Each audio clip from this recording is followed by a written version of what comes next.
Happy Tuesday, fourth graders. It's Miss Brisson here. We are going to be reading another story today. It's called A Fine, Fine School by Sharon Creech and illustrations by Harry Bliss. I want you to take a look at the cover and the title. Based on the title, A Fine, Fine School, and then the illustration on the front, I want you to just make a quick prediction. What do you think this book is going to be about? We can see that we've got a really heavy backpack with lots of supplies and sticky notes, and then we have a girl who looks very overwhelmed, like, what is going on? So I just want you to think for a minute and predict what you think this book is going to be about. You are welcome to pause the video at any point if you need to. So, A Fine, Fine School. Mr. Keene was a principal who loved his school. Every morning he strolled down the hallway and saw the children in their classes. He saw them learning shapes and colors and numbers and letters. He saw them reading and writing and drawing and painting. He saw them making dinosaurs and forts and pyramids. "Oh," he would say, "aren't these fine children? Aren't these fine teachers? Isn't this a fine, fine school?" Here's our illustration on the other page. Everyone looks really engaged and happy. Near Mr. Keene's school, Tilly lived with her parents and her brother and her dog Beans in a small house next to a big tree. On Mondays and Tuesdays and Wednesdays and Thursdays and Fridays, Tilly went off to school. Just like we all do. At school, Tilly learned her shapes and colors and numbers and letters. Sometimes when she saw Mr. Keene standing in the hallway, he waved. "Aren't these fine children?" he said to himself. "Aren't these fine teachers? Isn't this a fine, fine school?" There's Mr. Keene. On the weekends, Saturday and Sunday, Tilly climbed her favorite tree, and she took Beans on walks and threw him sticks, and she pushed her brother on a swing and tried to teach him how to skip.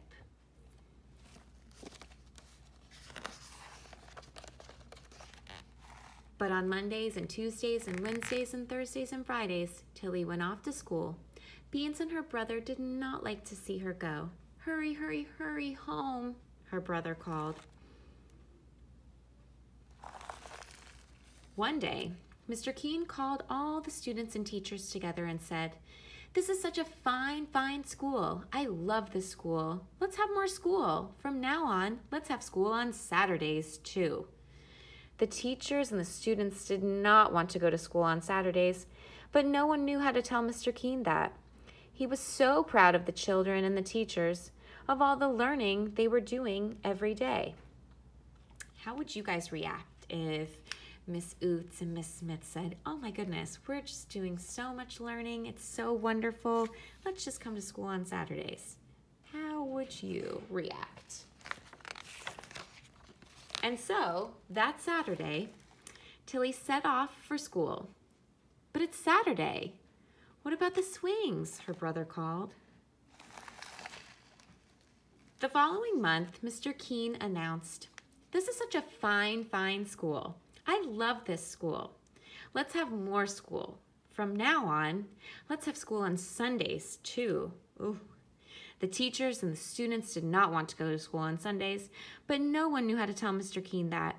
He was so proud of the children and the teachers, of all the learning they were doing every day. And I want you to just pause the video for a second and think, why do you think the teachers and students aren't telling Mr. Keene that they don't want to go to school? They're just kind of letting him make these decisions and they're not speaking up. Why do you think that is? I'm wondering if they don't want to hurt his feelings, or maybe they're nervous about speaking up, or they're not sure what they would say. But as you can see, their faces have definitely changed. And so, that Sunday, Tilly set off for school. But it's Sunday. What about the skipping? Her brother called. I love all the little, if you notice the dog in every picture, he's doing some really funny, cute things. You can even see the squirrel reading the newspaper. The following month, Mr. Keene called everyone together and said, "This is such a fine, fine school. I love this school. Let's have more school. From now on, let's have school on holidays, too. On Easter and Ramadan and Thanksgiving and Christmas and Hanukkah, on all the holidays on every calendar." The teachers and the students did not want to go to school on holidays, but no one who knew how to tell Mr. Keene that. He was so proud of the children and the teachers, of all the learning they were doing every day. I'm sure you're starting to notice a pattern. So on Christmas, Tilly set off for school. "But it's Christmas. What about Christmas?" her brother called. The following month, Mr. Keene called everyone together and said, "This is such a fine, fine school. I love this school. Let's have more school." Oh, what do you think he's going to do? "From now on, let's have school in the summer too, all summer long, every single day."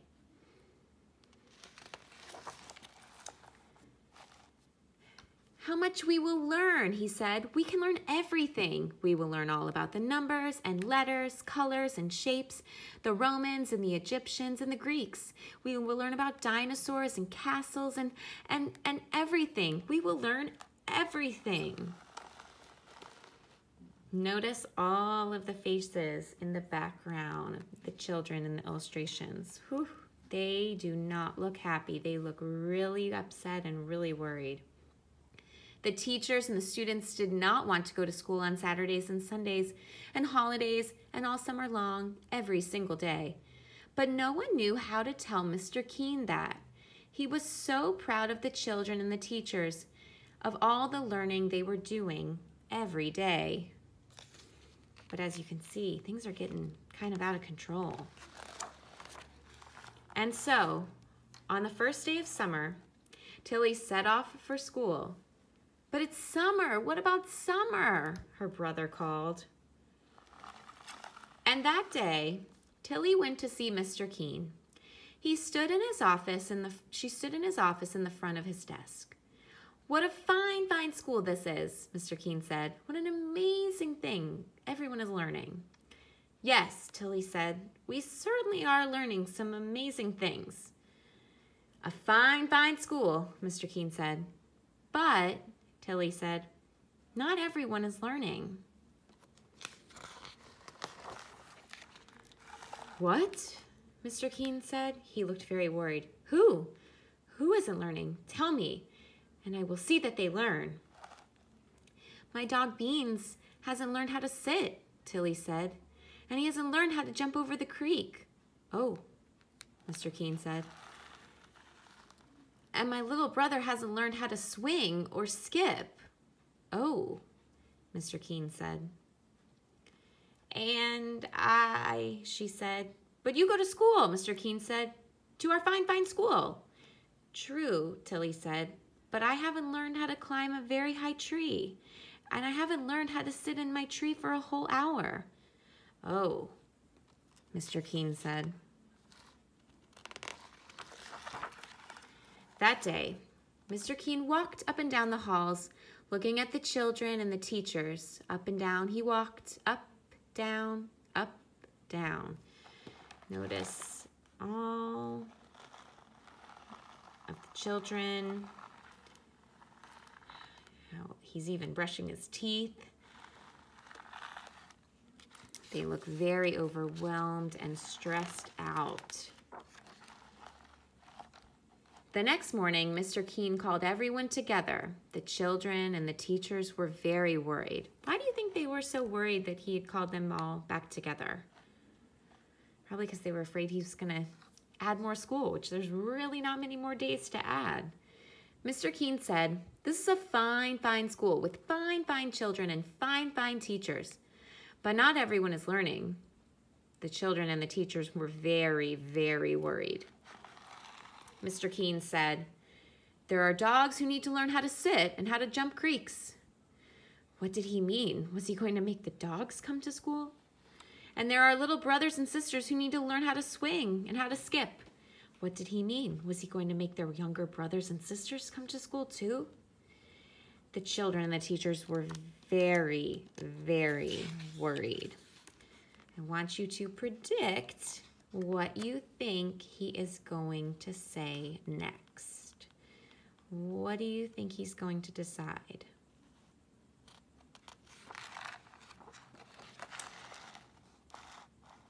"And you, all of you, children and teachers, you need to learn how to climb a tree and sit in it for an hour," Mr. Keene said.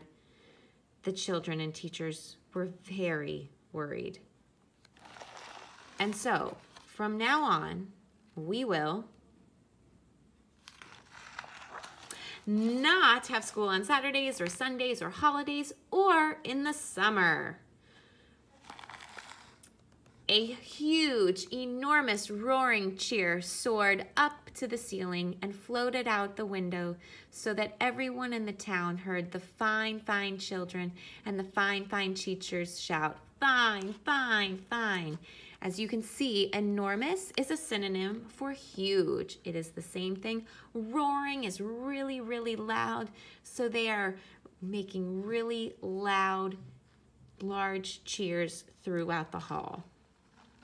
And you can see that they are all jumping for joy.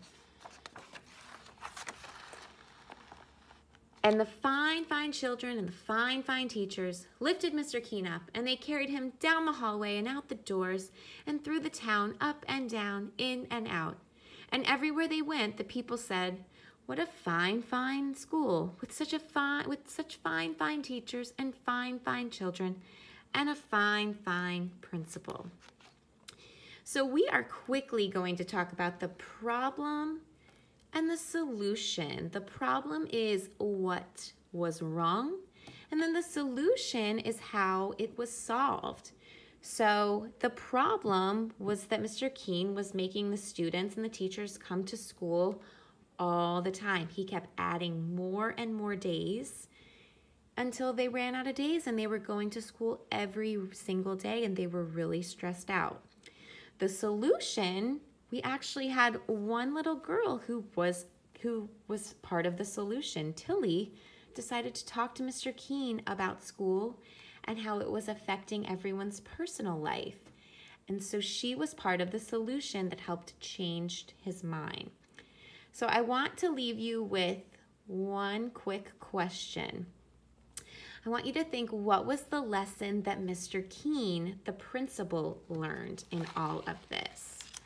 So what was the lesson that you think he learned during this whole process and when Tilly talked with him? Okay, that is a really good book. I hope you enjoyed it, and I hope you have a great rest of your Tuesday. Bye, Red Hawks.